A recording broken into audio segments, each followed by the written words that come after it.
Thank you. Good morning, everyone. So again, today we've got a quick one. We're about 30 minutes, and we're going to talk about robotics and how it relates to automation and some themes in that space. So you can see here quickly on the agenda, we'll talk about some definitions. We're going to talk about some very high-level basics around automating processes and what that actually means, and then how do you decide whether robotics is the right thing for you to be leveraging for your business strategy. So let's go ahead and hop into it. So let's start by separating robotics and automation. And a lot of people in the space now, with a lot of terms going around in the digital space, are starting to conflate a lot of the terminology, and they're getting fuzzy lines. But robotics is simply the physical nature of dealing with and designing and operating robots. And that could be software robots, that could be actual physical robots that are more tangible, such as the one that builds cars in these new factories, or the ones that are moving around things in the Amazon warehouse. But you're basically, if you're in the business of robotics, you're building robots, you're servicing robots, you're making sure you're maintaining how these robots are running. Oh, and also I forgot to mention as you get into it, I think questions, you can kind of type them in, and I'll try to answer throughout. It's a pretty quick one, so hopefully I'll leave a few minutes for questions at the end also, but feel free to kind of throw them out as you have them. So that's the robotics thing. So you can think of it in your mind as it's what's happening in the physical space and the actual machines themselves. Now, automation is more on the process design side, and we'll talk about this more on the next slide. But automation is creating processes that can operate with less human knowledge, or less human intervention, or less human judgment. So that means we're structuring our logic properly in our process design, and you understand what data inputs are coming out and what outputs are required. And I put the definition MISI here, which we don't have time to go over in detail in this presentation, but MISI is a pretty common consulting paradigm. So if you haven't looked that up for data structuring, I would definitely recommend you do. And it stands for mutually exclusive and collectively exhaustive. And it's just a good practice to be in when structuring logic, criteria, managing and organizing data sets, things like that.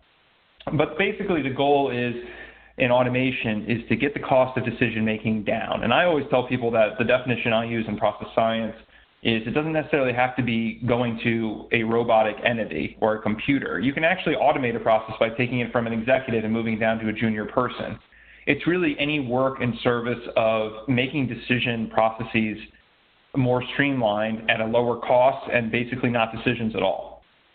And one thing that we're going to see through this presentation is that automation is what enables robotics, not the other way around. And we'll talk about more about that as we go. So robotic workflow versus automated business process. Again, with a quick presentation, I'm not going to be able to go too much into the depth or nature of the three-layer process model. And again, that's proprietary to the process science methodologies.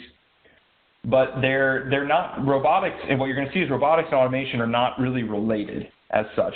So when you look at a process, you see three things going on here. There's the workflow layer of a process, which is the physical layer. That's what you see in your day-to-day. It's people working, and it's essentially any combination in physical reality of people and tools combined together to enable somebody's process design or their process intent. So just going down to the second layer there on the slide, you see design. Process design is, you could think of it as a process map. Somebody has written down, or they've basically engineered a way for things to work, and that would be what is in the process design layer. So what we're going to see in the next few slides is that robots, they're relegated, or they stay in the workflow, in the physical layer, and that's what we talked about on the last slide. So the thought again here is, if you're thinking about robotics, robotics are an agent of enabling an operating model. They're what's going to be actually doing the work. At the design layer, you don't need to talk about robotics. When you talk about designing a process, you're not really designing a process for robotics. That would be a kind of a technically not accurate way to talk about it. What you do when you're designing processes, you can design a process to be automated. That's where automation work happens, which is, how can I design this process? How do I separate steps in decision making? How do I kind of parse the activities here so that something is a candidate to be done by a robot or a person or a junior person or a senior person or whatever. But you want to separate in your mind the aspects of process that we're talking about here. So robots are a tool like any other tool that can be used, and they are a good candidate for things that are highly automated processes. but that happens at the process design level. So I know this can get kind of heavy. I'll try to move through, and then hopefully we'll have time and we can clarify some stuff in a few moments. So question, and I apologize the way I did the slide, the question is a little bit small up at the top. But the question here is, how do we differentiate robotics from other forms of automation? And the answer is, we really don't. We don't do that. So when you talk about automation, like I said earlier, robotics is just one tool in your toolbox. So I'm really emphasizing this in this slide. Robotics does not equate to automation. You don't put in a robot and then have suddenly automated the process automatically. That's not how that works. And there's only one type of automation that we already talked about, and it's the creation of new processes or process logic without as much human intervention. If you can achieve that in any configuration, less human interaction or intervention in a process, then you've automated some segment of that process. Robotics is simply a tool that enables automation, and it is one of many of the myriad tools we could use to enable automated processes. So in talking about automating at the design layer, here's a figure of a process map. And process maps and processes themselves have to be analyzed for automation first, before you can actually do, like we said, any of the robotics or the actual enablement of an automated process. And what you're looking for in processes is the decision points. Decision points is where all automation occurs. Now, this is just a sample of, this is an e-commerce sample of people looking what kind of channel or whatever it is. It doesn't really matter what it is. I could have left all these blank. The point is, if you're not used to reading process maps, what you see here is a process has a series of activities, and it's punctuated by decisions. That's how all processes are in real life. You work, and then you have to stop, and you have to look at the inputs or the outputs of your previous step, and you have to determine, okay, what do I need to do with this next? Where does it go? Is it defective? Is it going on a VIP service track? Is it A, B, or C? Whatever it is. It is at the decision points in a process that the automation opportunity lies. So it is at these points where somebody has to read some data set and has to do something with it. And typically, if you're analyzing a process, you're going to know who that is today. Is it a computer today, which would mean it's a technology role, or is it actually a person, or is it a senior person?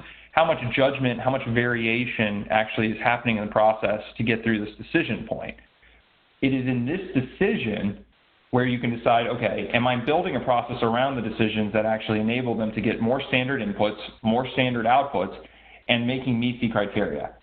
So again, meet the criteria being, okay, everything that comes into this decision point of the process, I'm going to have all the information I need, and I'm going to have every single, eventuality or variation accounted for. That's the collectively exhaustive part.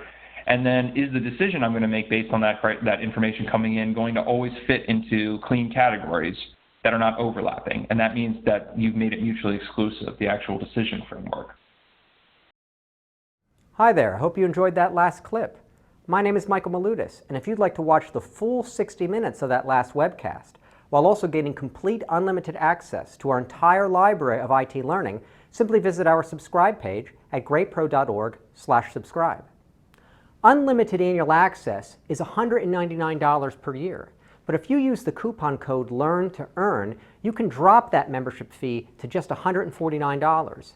That's less than $13 per month for unlimited access to over 1,000 hours of on-demand career development, covering the entire spectrum of IT management best practices, including business analysis and requirements, software development, quality and testing, risk management, process improvement, project management, and even digital transformation.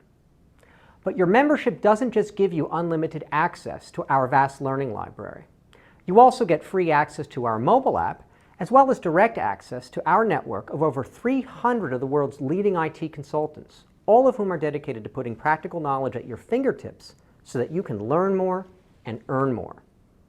I hope you will join me in becoming a member of the Great IT Professional and advancing your career with us.